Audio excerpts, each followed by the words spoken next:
Welcome to another Meet the Candidate, and today we are with Brent Newsom. And I want to remind everybody that our goal is simply to get to know each candidate at a more personal level and find out who they really are. And we're going to do all of that in just 15 minutes. So, Brent, I'm going to let you introduce yourself, and then I'm going to ask you some questions. Sure, great. Thank you, Lori. Appreciate you taking the time to do this for all the candidates. My name is Brent Newsom. I am a current City Council member, Place 6, and I'm running for mayor. My wife and I, Michelle, have been married for just about 23 years, this August 30th, actually. So we have two daughters, Madison and Reagan. My oldest recently graduated from Stephen F. Austin in December, and my youngest is a sophomore out at Texas Tech. And been in Mansfield pretty much my entire life, and I love it, and just really excited about what we have going on right now. Okay, so we know you were born and raised here. What was your very first job? My very first job was, back then it was called Tropical Snow, and that's the snow cone stand right over by the farmers market. So I was 13 at the time. I want to say about 85. If I don't think the owners were the Roberts, if I'm not mistaken, but that was my very first, paying job. Okay. Did you have any kind of inclination as to what you wanted to be when you grew up? Sometimes I think people feel like they're always still trying to figure that out, no matter what age they are. But actually, no. When I was growing up, I really thought I would ultimately sort of follow in our family's footsteps, coming from a family of educators on both sides of my family, and I always thought I would be a coach of some kind, and or a teacher, something along those lines. Life didn't quite take me in that direction. I'm very excited about where I am now, but that's sort of where I thought I would end up, but I have not. Okay, and so if you would just kind of tell us what it is that you do now. I'm a commercial banker. I work for a local bank here in town, and I basically work with businesses of all sizes, whether it's their deposit relationship, lending needs, or what it runs the gamut of business services for banking. Okay. And how would your friends describe you? If you were to give me 3 words, how would they describe you? 3 words. Honest, reserved, dependable. Okay. And if you could only eat one meal for the rest of your life, what would it be? Category-wise, it would definitely be seafood. I'm a huge seafood fan. It doesn't really matter what it is.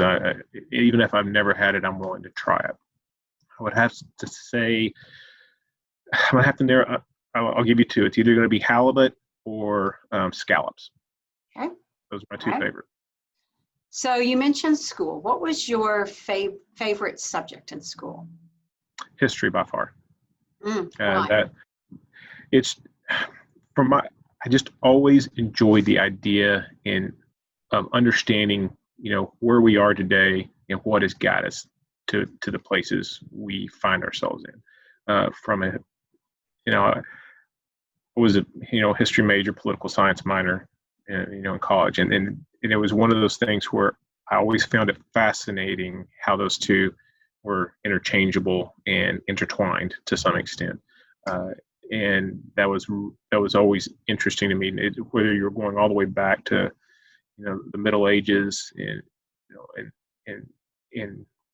the caste systems that were around then versus what that's turned into today, and just the way governments were formed. That was very, very interesting to me.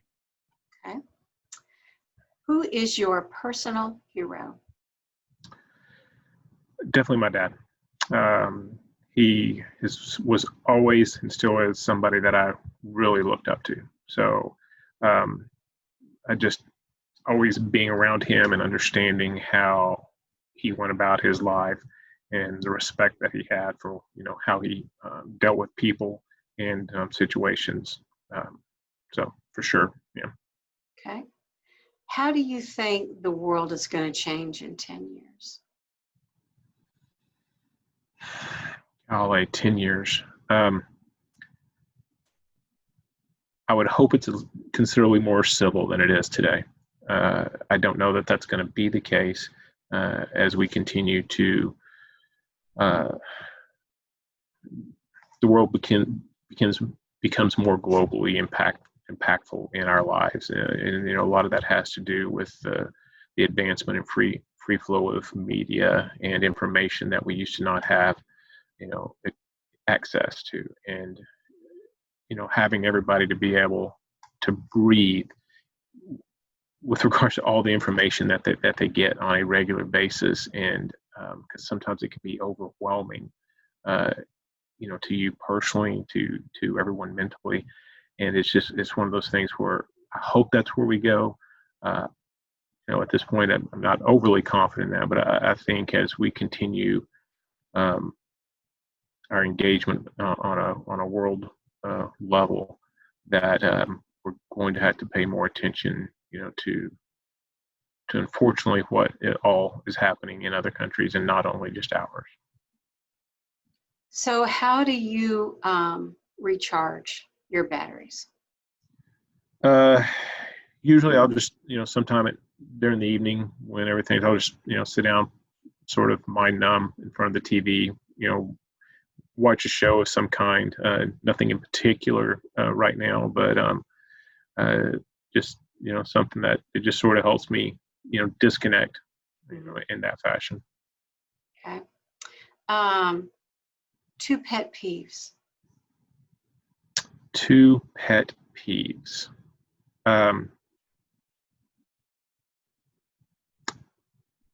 People that are inconsiderate, and that really just in not treating people fairly. It's not something. It's something that I garnered from my childhood. I still remember to this day, and there are a number of my friends and I were probably 6th grade, a bunch of boys coming back from a basketball tournament, and being 6th grade boys, we were being unkind, and I remember literally, as embarrassing it is as a teenager, my dad pulling the car over and just letting into all of us all at the same time. And that's not necessarily something you enjoy to have your father, let into you and your friends all at the same time. So it was a little bit of an embarrassing moment, but I think it was definitely a learning moment. So. Well, I was going to ask you if a favorite childhood memory, and I don't know if that was it or not, but one that that might not necessarily qualify as a favorite childhood memory.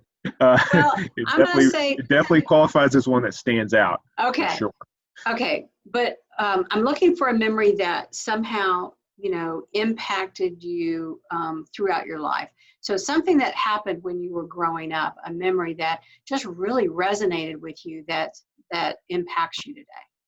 Well, yes, that specific instance, still follows me to this day. It's one that growing up and then raising a family, you try to instill those values with your children that they, understand and try to be able to put themselves in, other people's situations. And to be able to have empathy for another individual. You might not always have a true common connection, that same experience, but try to be empathetic in your day-to-day life and realize that what is going on in somebody's world that, you might not be aware of, can truly flow over into how they act during the day. And just realize that, not all of those interactions are personal vendetta against you.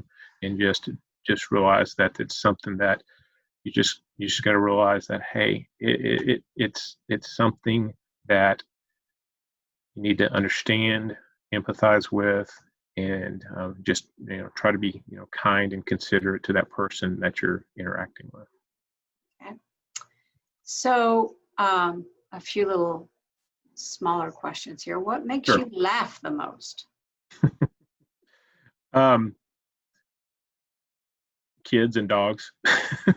So just sometimes the interaction with my kids, and some of their wit. My daughters definitely um, get their wit from their mother, not me. So Michelle's definitely much more the comedian of the two of us. I, and you know, interacting with dogs is just always fun because they do the craziest things, and they can always have the weirdest expressions. So those two things definitely make me smile. Okay. All right. So what is the best book or movie that you've seen? Um, One of my favorite movies of all time, I get criticized from my family because no matter when it's on, I stop and watch it, is Shawshank Redemption. I've always enjoyed that movie. I enjoy both Tim Robbins and Morgan Freeman. I think they're very, very good actors. Uh, and often for whatever reason, it seems to ring a lot more true with guys because it's a guy friendship thing than I guess, for both. None of the girls in my family seem to understand it. So that's the movie I tend to stop at whenever I see it on. Book wise, the one I'm reading right now is Profiles in Courage, from John Kennedy, John F. Kennedy book. It was one we picked up. We were visiting family in the Northeast and went to the JFK Museum, and it's a very interesting read. Okay. Favorite zoo animal? Oh gosh, favorite zoo animal. Uh, Monkeys, I guess, because Okay. they're always the goofiest ones, and they seem to have the most social interaction, and always have something going on. Okay. Good or bad. There's always usually something going on in the monkey. Okay. Let's see. If you could have a conversation with anyone, who would it be and why? Oh gosh, conversation with anyone. Um, I mean, the obvious answer is my dad. Just for continued guidance. Beyond a family member, I think an interesting person would have been George Washington, and that sounds cliche-ish, but just to understand what the country was going through when they were trying to separate uh, and form their own nation, what that must have, the burden and that must have been on an individual to understand what that meant, and how to form those relationships, and with and bring everyone together after you've gone through a war. Is he your favorite founding father or political individual from the past, Uh, or?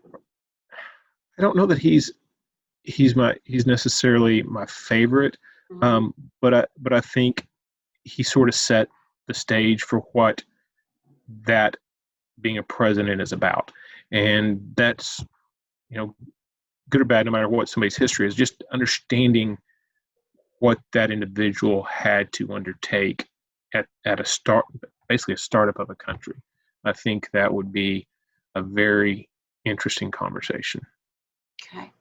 Do you have a particular motto or creed that you live by? Take care of your family. It's one that we sort of lived by. You just always, no matter what's going on in the world, you want to make sure that your family is foremost in your thoughts, and in trying to make sure that in a world where they're inundated with outside pressures and conflicts, that you take the time to connect and understand what is going on with inside your family. Very good. Our time is up. It went That was fast. quick. It Yes, did. I know. But anyway, I thank you for participating. And again, remind everyone that our candidate forums will be coming up. So until then, we'll see you next time. All right. Thanks, Thanks, Brent. Lori. Okay. All right. Bye-bye. Bye-bye.